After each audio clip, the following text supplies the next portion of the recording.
السلام علیکم ورحمۃ اللہ وبرکاتہ۔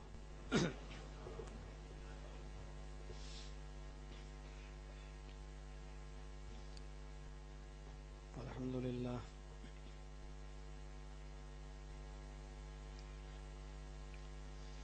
الحمد للہ نحمده ونستعینه ونستغفره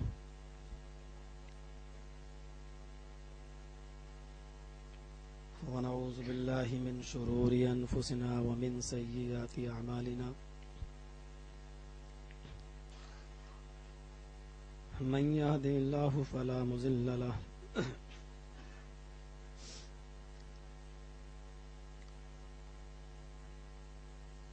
ومن يضلله فلا هادي له وأشهد أن لا إله إلا الله وحده لا شريك له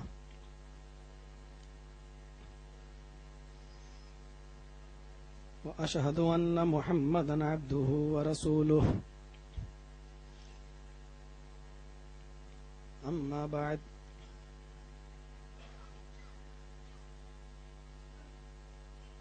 فإن خير الحديث كتاب الله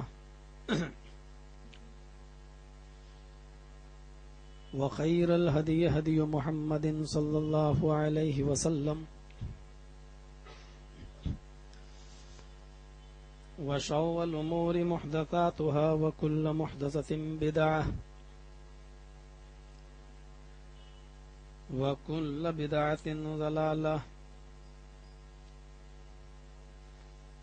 وكل ضلالة في النار۔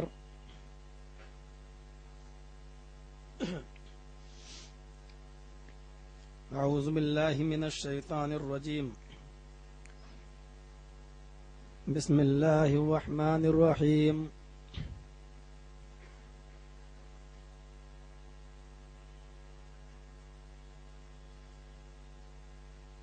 والعصر ان الانسان لفی خسر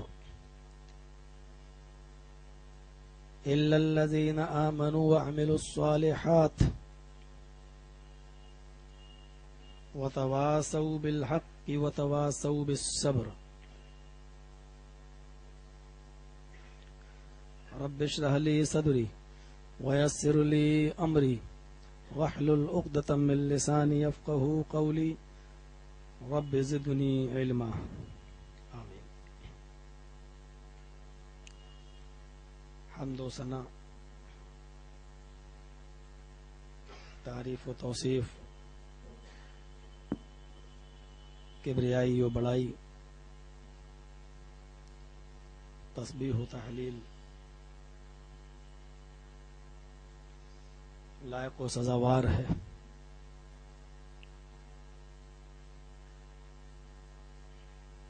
اس ہستی، اس وحدہ لا شریک کے لیے جو ذات ہمیشہ سے قائم و دائم ہے اور ہمیشہ باقی رہے گی۔ کل من علیہا فان ویبقى وجہ ربک ذو الجلال والاکرام۔ ہر چیز فنا ہو جائے گی، صرف تیرے رب کی ذات باقی رہے گی۔ جز بول کر کل مراد لیا گیا ہے، ورنہ وجہن کے معنی عربی میں چہرے کے ہوتے ہیں۔ صرف تیرے رب کا چہرہ باقی رہے گا، یہاں جز بولا گیا ہے پورے جسم کا، اور اس سے کل مراد ہے۔ یہ عربی میں ایک اسلوب ہوتا ہے، کبھی کبھی جز سے کل مراد لیا جاتا ہے اور کبھی کبھی کل سے جز بھی مراد لیا جاتا ہے۔ ابو لہب کی تباہی و بربادی کی جب آیت نازل ہوئی تو اس میں بھی جز ہی بولا گیا، تبت یدا ابی لہب و تب، ابو لہب کے دونوں ہاتھ برباد ہو جائیں، اور آگے پھر کہا گیا و تب، اور وہ خود بھی برباد ہو جائے۔ انسان کے جب دونوں ہاتھ برباد ہو جائیں تو وہ پھر اپنی اس زندگی سے تنگ آ جاتا ہے، پھر وہ یہ سوچتا ہے کہ ایسی زندگی سے میرا مر جانا ہی بہتر ہے۔ اور ایسے ہی انسان کے پورے جسم سے اگر اس کا چہرہ ہٹا دیا جائے، الگ کر دیا جائے، تو جسم کی کوئی حیثیت نہیں رہ جاتی۔ اسی لیے اللہ رب العالمین نے یہاں فرمایا وَيَبْقَى وَجْهُ رَبِّكَ ذُو الْجَلَالِ وَالْإِكْرَامِ، صرف تیرے رب کا چہرہ باقی رہے گا. یہاں ذات مراد ہے، یعنی تیرے رب کی ذات باقی رہے گی، بقیہ ساری کائنات فنا ہو جائے گی. ہم اسی کی حمد و ثنا بیان کرتے ہیں. وہی ہمارا معبود ہے، وہی ہمارا مسجود ہے، وہی ہمارا مشکل کشا ہے، وہی صراط مستقیم پر گامزن کرنے والی ذات ہے. من یہدہ اللہ فلا مضل لہ، جس کو اللہ ہدایت دے کائنات کی کوئی طاقت اس کو گمراہ نہیں کر سکتی ہے. وہی ہادی ہے، ہدایت دینے والا. اور اس کے بارے میں صرف ایک ہی جملہ کہہ دوں جس کے اندر پورے سمندر کو ڈبو دیا گیا ہے، وہ علی کل شیء قدیر ہے. بس ہر چیز پر قادر ہے، اس کے دستے قدرت سے کوئی چیز باہر نہیں. اور اسی سے ہم یہ دعا کرتے ہیں کہ الہ العالمین قیامت کی صبح تک درود و سلام کے بے شمار پھول برسا اپنے تمام پیغمبروں پر، بالخصوص سیدنا شفیعنا محسن انسانیت رحمت للعالمین جناب محمد رسول اللہ صلی اللہ علیہ وسلم پر. اللہم صلی وسلم وبارک علیہ. مجھے یہاں کے نوجوانوں نے جو موضوع دیا وہ ہے عظمت صحابہ. کل جس مسجد میں خطاب ہونا ہے اس موضوع کا نام محبت رسول اور اس کے تقاضے. میں یہاں آنے کے بعد آج کے اس پروگرام میں نے اپنے موضوع کو چینج کر دیا ہے، اور اس کی ایک وجہ بھی ہے. عظمت صحابہ کا موضوع بڑا وسیع موضوع ہے اور اس میں کافی وقت درکار ہے. ممکن ہے کہ میں آج بھی بولوں، کل بھی بولوں، تب بھی یہ موضوع پورا نہیں ہو پائے گا، کیونکہ کسی ایک صحابی کی عظمت نہیں بتانا ہے، عظمت صحابہ. نبی اکرم صلی اللہ علیہ وسلم نے جب حجۃ الوداع کے موقع پر خطبہ دیا تھا، اس وقت صحیح حدیث کی روشنی میں اگر ان کی تعداد جوڑی جائے صحابہ کرام کی تو 1,44,000 تک پہنچتی تھی. ان سارے صحابہ کا نام بھی ساری حدیثوں کی کتابوں میں موجود نہیں ہے کہ جائے کہ ہم ان کی پوری سیرت آپ کے سامنے بیان کریں.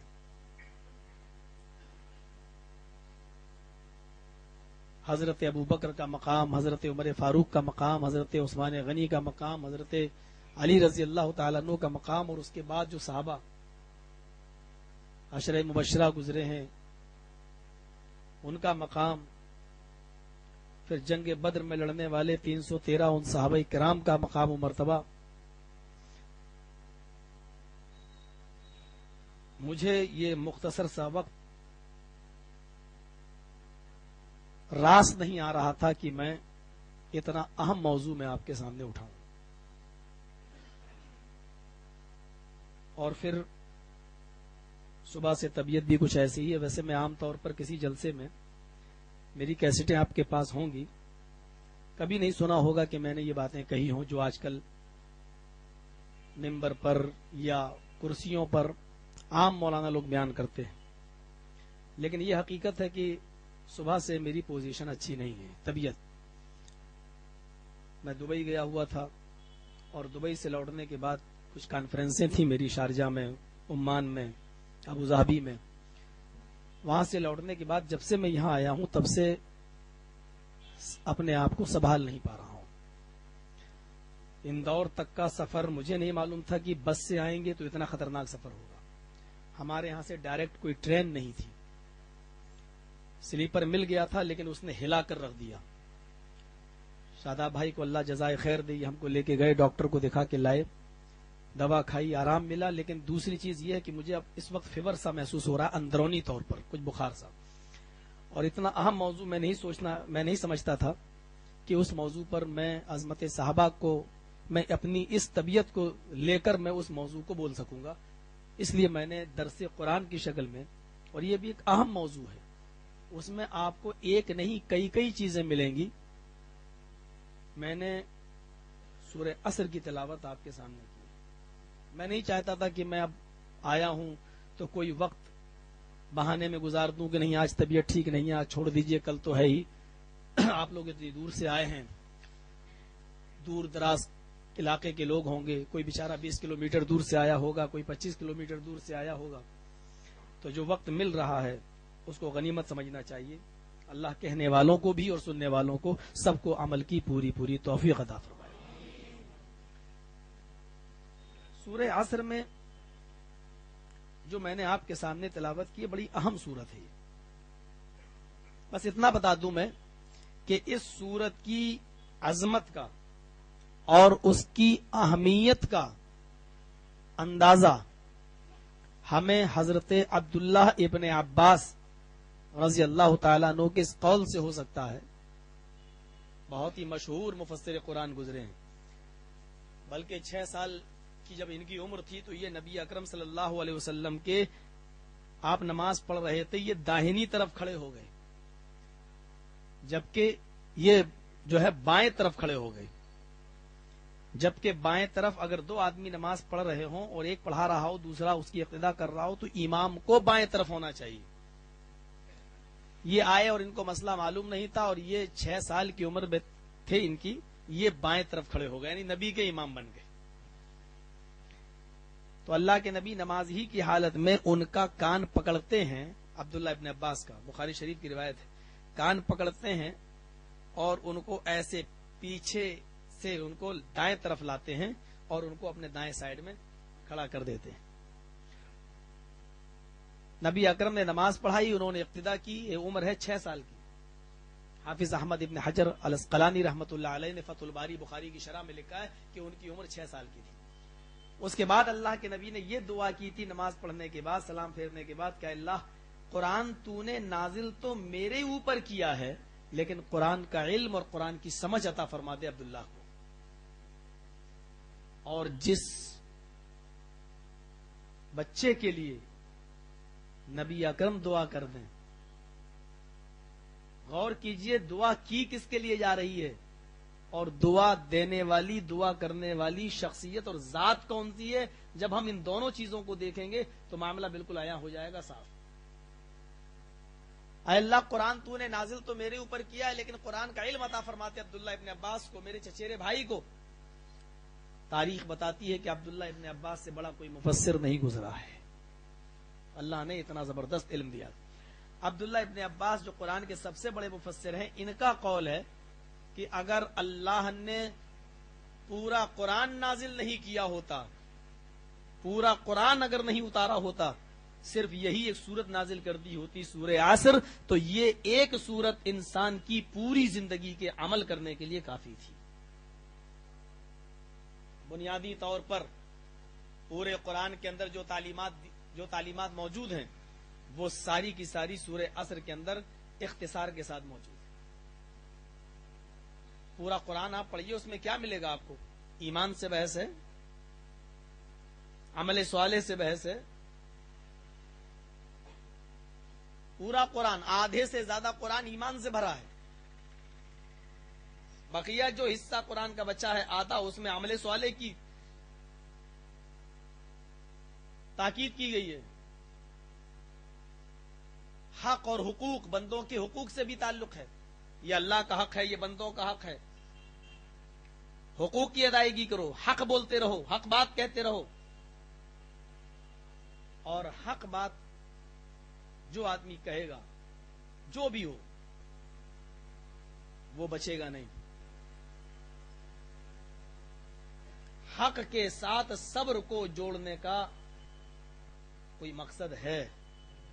اللہ تعالیٰ نے وَتَوَاسَوْا بِالْحَقِّ وَتَوَاسَوْا بِالصَّبْرِ، حق اور صبر کو جو ایک ساتھ بیان کیا ہے، یہاں سے اس کی نوعیت سمجھ میں آتی ہے کہ کیا ہے. جس کے پاس پریشانیاں اٹھانے کی ہمت ہو، تکلیفیں برداشت کرنے کا کلیجہ ہو، وہ آدمی حق بات کہے، کیونکہ حق بات کہہ کر نکل جائے ایسا نہیں ہو سکتا ہے. اس کے سامنے مصیبتیں آئیں گی، مصیبتوں کے پہاڑ توڑے جائیں گے اس کے اوپر. اگر ان مصیبتوں پر وہ صبر کرنا جانتا ہے اور صبر کر سکتا ہے تو وہ کہے. اس لیے حق کو صبر کے ساتھ اور صبر کو حق کے ساتھ جوڑا ہے. یہ بہت اہم پوائنٹ ہے. بہت آسان ہے مسجد کے ممبر پہ کھڑے ہو کر حضرت بلال کا واقعہ بیان کر دینا، بہت آسان ہے حضرت سمیہ کی داستان سنا دینا. اس میں لگتا کیا ہے ہم جیسے ملا مولویوں کو بولنے کے لیے زبانی تو ہلانا پڑتی ہے بس. حضرت سمیہ کے پیر چیر دیے گئے، شرمگاہ میں نیزہ مارا گیا، حضرت بلال کو تپتے ہوئے آگ پر لٹا دیا جاتا تھا اور جب تک انگارے بجھ نہیں جاتے تھے ان کو لٹائے رہتے تھے اور بھاری پتھر ان کے اوپر رکھ دیا جاتا تھا. بہت آسان ہے یہ سارے قصے اور کہانیاں حدیث کی ممبر کے اوپر سے بیان کر دینا، بہت آسان ہے. لیکن جب یہ مصیبتیں اپنے اوپر آتی ہیں تو ہم ان مصیبتوں کو برداشت کرنے کے لیے تیار نہیں ہوتے ہیں، بلکہ ان واقعات کو بیان کرنے کی اجازت بھی نہیں ملے گی آپ کو بہت سی جگہ پر، بلکہ آپ کو باقاعدہ کہا جائے گا کہ مولانا صاحب آپ ایسی بات نہ کہیں کہ آپ تو کہہ کر چلے جائیں گے، پریشانیاں ہم لوگوں کو اٹھانا پڑیں گی، مصیبتیں ہم لوگوں کو اٹھانا پڑیں گی. ایسے بھی بہت سی جگہوں پر ایسے لوگ آپ کو مل جائیں گے آپ کو نصیحت کرنے والے. اور ایک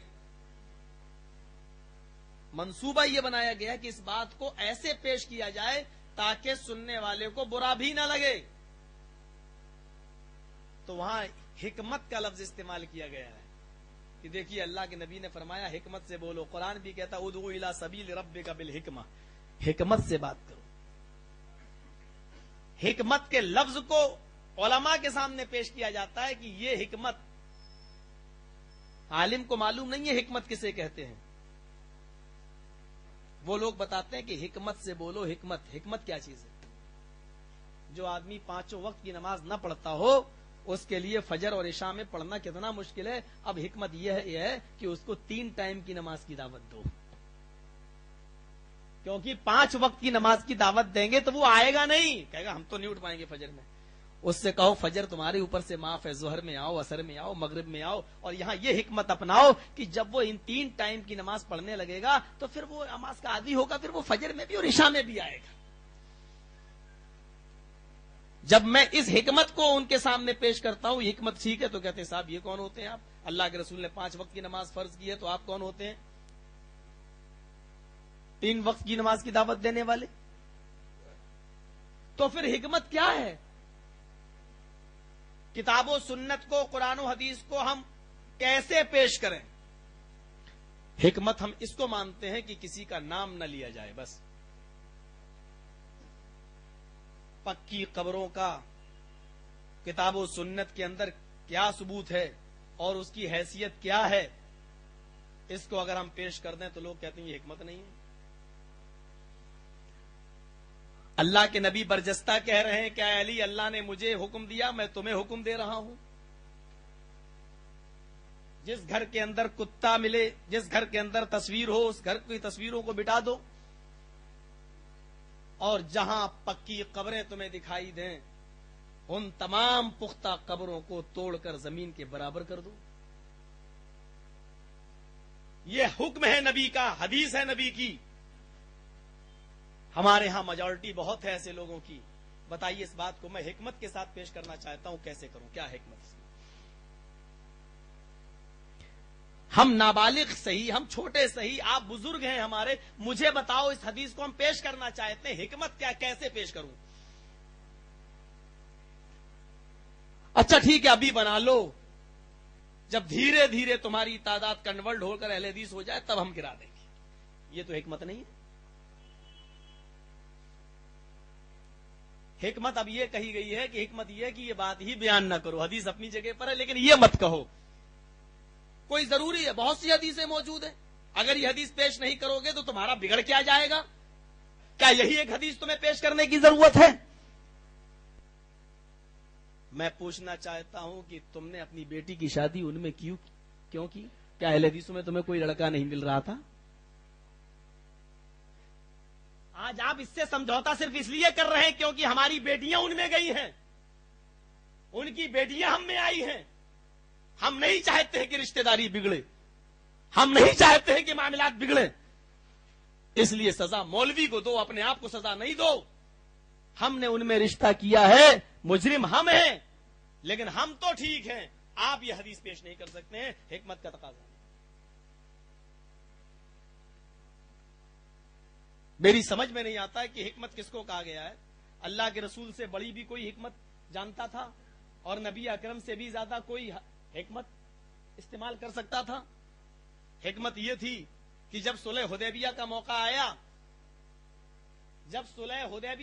آیا اور کافروں نے ایک امیر متعین کیا اپنا، بخاری شریف کی روایت کے مطابق سہیل کو بھیجا گیا اور وہاں کچھ شرائط طے ہوتے ہیں.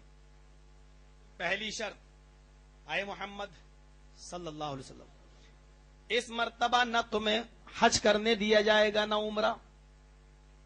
اس سال آپ واپس مدینے جائیں، مکے میں نہیں آ سکتے ہیں. آپ آئندہ سال عمرے کے لیے آ سکتے ہیں، اس سال نہیں. آپ نے کہا مجھے تمہاری یہ شرط منظور ہے. دوسری شرط ان کافروں نے لگائی کہ دوسری شرط یہ ہے کہ آئندہ سال جب آپ آئیں گے تو ہمارے مکے کے آدمی، مکے کے قریشی تلوار ننگی لے کر خانہ کعبہ کا چکر لگائیں گے، طواف کریں گے، ان کے ہاتھ میں ننگی تلواریں ہوں گی. آپ اور آپ کے ساتھی جتنے بھی آئیں گے ان کے ہاتھ میں تلوار تو ہوگی، لیکن تلوار میان کے اندر رکھی ہوئی ہوگی، باہر نہیں نکال سکتے.